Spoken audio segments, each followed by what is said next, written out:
যেটা হাতে তৈরি হতো এখন কিন্তু সেটা জাস্ট মেশিনেই তৈরি হচ্ছে, জাস্ট দেখতে অসাধারণ এবং সময়ের সাথে সাথে তাদের কষ্টও কিন্তু কম হচ্ছে। ইনশাল্লাহ ভালো। শাড়ি বুনতে কত সময় লাগে? 3 ঘন্টা লাগে। 3 ঘন্টা। এখন তো হচ্ছে হাতে টানতে হয় না, হাতে টানা লাগে না। না না, এখন হাতে না। আচ্ছা, আগেরকার সময়ে হচ্ছে একটা শাড়ি বুনতে কত সময় লাগতো? 4-5 ঘন্টা লাগতো। 4-5 ঘন্টা।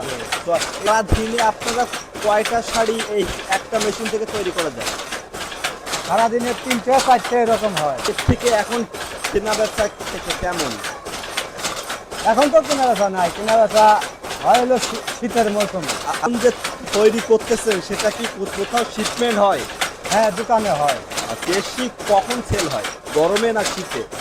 শীতের সেল হয় বেশি। আপনি কি হচ্ছে স্থানীয়? না, আমি স্থানীয় না, আমার বাড়ি সিরাজগঞ্জ। আপনি হচ্ছে এখানে কাজ করেন, এখানে চাকরি করি। চাকরি করেন?